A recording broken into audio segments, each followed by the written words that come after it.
Hi అండి, welcome to my channel. నా పేరు దేవి. ఈరోజు వీడియోలో మనం రెగ్యులర్గా వాడే పాలు, పెరుగు, కాయగూరలు అలాగే పళ్ళు ఎలా క్లీన్ చేసుకొని స్టోర్ చేసుకోవాలో నేను ఈ వీడియోలో చూపిస్తాను. ఇప్పుడున్న వైరస్ కారణంగా మనం బయట నుంచి ఏ సామాన్లు కొని తెచ్చుకున్నా సరే వాటిని తప్పకుండా క్లీన్ చేసుకోవాలండి. క్లీన్ చేసుకున్నాకే వాటిని మనం వాడుకోవాలి. ఇప్పుడు ఇంకా ఎలా క్లీన్ చేసుకోవాలో చూద్దాం.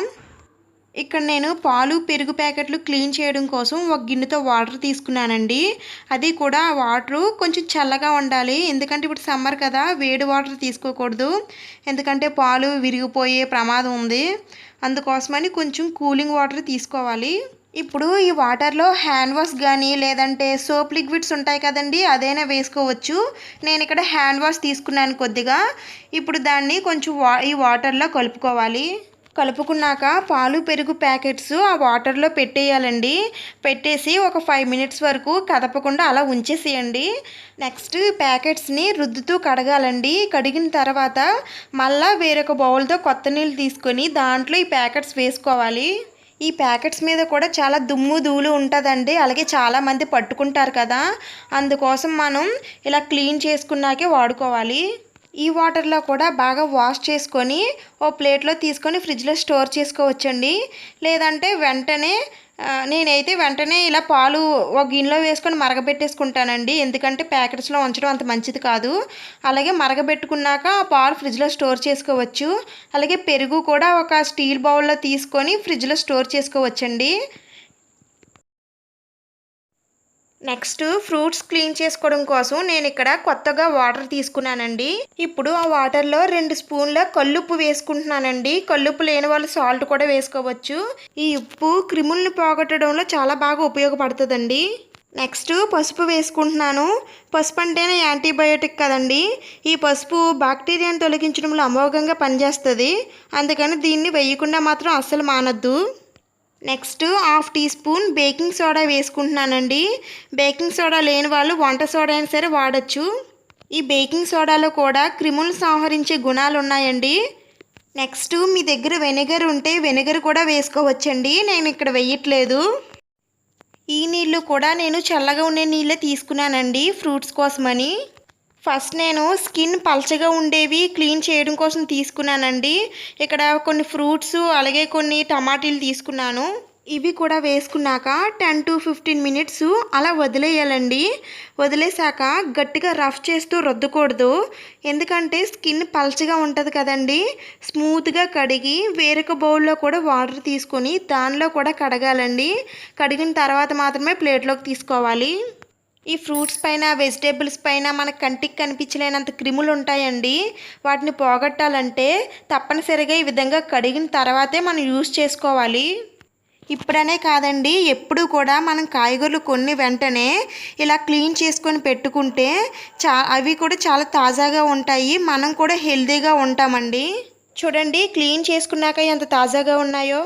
ఇప్పుడు వీటిని ఫ్రిడ్జ్లో స్టోర్ చేసుకోవచ్చు. నెక్స్ట్ కొన్ని కాయగూరలు క్లీన్ చేయడం కోసం ఒక గిన్నెతో గోరువెచ్చని నీళ్ళు తీసుకున్నానండి.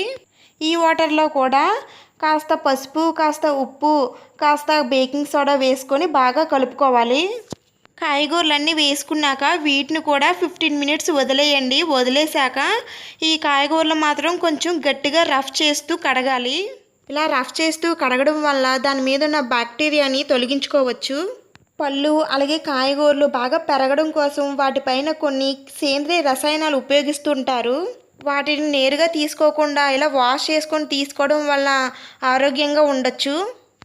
ఇక్కడ నేను వంకాయలు, క్యారెట్ అలాగే బెండకాయలు కూడా నేను క్లీన్ చేసుకున్నానండి.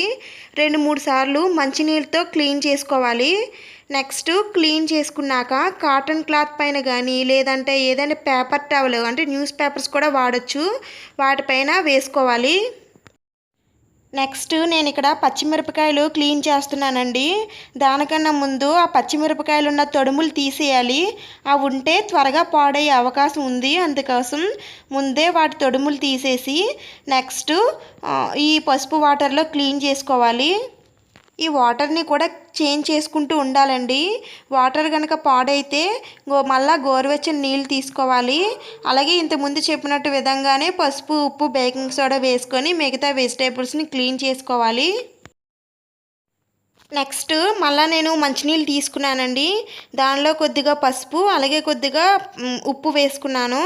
ఇక్కడ నేను కరివేపాకు క్లీన్ చేసుకుంటున్నానండి. కరివేపాకు ఎప్పుడైనా సరే అలా కొమ్మలతో క్లీన్ చేయకూడదు. అలా అయితే దానిలో ఉన్న డస్ట్ అందులోనే చిక్కుకుపోతుంది, బయటకు రాదు.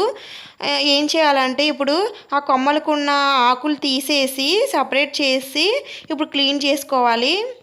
ఇలా 2-3 సార్లు క్లీన్ చేసుకున్నాక ఒక బౌల్లోకి తీసుకోవాలి. ఇప్పుడు ఈ కరివేపాకు మొత్తం డ్రై అయిపోవాలండి. ఇలా ఇలా తడిగా ఉన్నప్పుడే ఫ్రిడ్జ్లో పెట్టుకుంటే మొత్తం పాడైపోతుంది. కొంచెం బాగా డ్రై అవ్వాలి. ఆకుకూరలు ఏవైనా సరే ఈ విధంగానే క్లీన్ చేసుకోవాలి. నెక్స్ట్ నేను అల్లం క్లీన్ చేసుకుంటున్నానండి. ఈ అల్లానికి చాలా ఎక్కువగా మట్టి అనేది ఉంటుంది. అందుకని ఈ అల్లం ముక్కలుగా చేసుకొని వాటర్లో ఒక 15 మినిట్స్ నానబెట్టుకుంటే ఆ అల్లానికి ఉన్న మట్టి అనేది చాలా సింపుల్గా వచ్చేస్తుంది. తర్వాత బంగాళదుంపలు కూడా నేను క్లీన్ చేసుకుంటున్నానండి. ఈ బంగాళదుంపలకు కూడా చాలా మట్టి అనేది ఉంటుంది. ముఖ్యంగా భూమి పైన పండే వాటికంటే భూమి లోపల పండిన వాటిపైనే మన కంటికి కనిపించిన క్రిములు ఎక్కువగా ఉంటాయండి.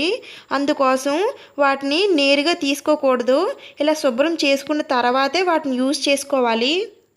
ఇలా గట్టిగా రుద్దుతూ మంచినీళ్ళల్లో 3-4 సార్లు క్లీన్ చేసుకోవాలి. ఎందుకంటే వీటికి ఎక్కువ మురికి ఉంటుంది కాబట్టి. ఇంకా లాస్ట్ వన్ వచ్చేసి చెలక్కాయలండి. ఇవి క్లీన్ చేయడం కోసం కొద్దిగా ఉప్పు వేసుకుంటే సరిపోతుంది.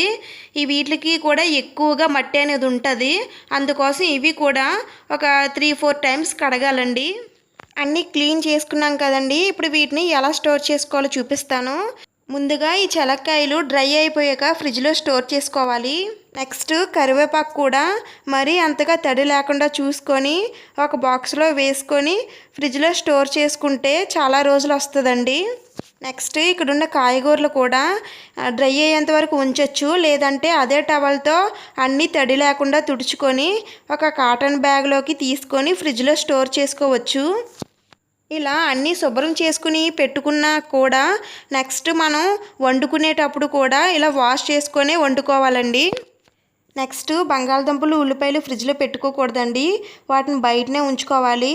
ఇక్కడ ఉల్లిపాయలు వాటర్లో క్లీన్ చేయకూడదు. వాటర్లో వేస్తే ఉల్లిపాయలు పాడైపోతాయి. వాటిని తీసుకురాగానే కొంచెం సేపు ఎండలో ఉంచితే సరిపోతుంది.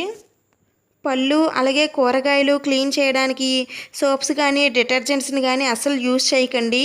అవి అస్సలు మంచివి కావు. ఇప్పుడు నేను చెప్తున్న ఈ టిప్స్నే పాటించండి. మార్కెట్ నుండి తెచ్చినవి ఏవైనా సరే శుభ్రంగా కడిగి తర్వాతే వండుకోవాలనే విషయం తప్పక గుర్తుంచుకోవాలండి. ఈ టైంలో ఏమాత్రం అజాగ్రత్తగా ఉండకూడదు. సాధ్యమైనంత వరకు హెల్తీ ఫుడ్ని మాత్రమే తీసుకోవడానికి ట్రై చేయండి. మనం హెల్తీగా ఉంటూ అలాగే మిగతా వాళ్ళని కూడా హెల్తీగా ఉంచుదాము. నా ఛానల్లో అన్నీ మీకు ఉపయోగపడే వీడియోస్ మాత్రమే నేను చేస్తానండి. నా వీడియోస్ కానీ మీకు నచ్చినట్లయితే లైక్ చేయండి, షేర్ చేయండి. నెక్స్ట్ వీడియోస్ కోసం సబ్స్క్రైబ్ చేసుకోండి. అలాగే నా వీడియోస్ నోటిఫికేషన్గా రావాలి అంటే పక్కనే ఉన్న గంట సింబల్ ప్రెస్ చేయండి. Thank you for watching.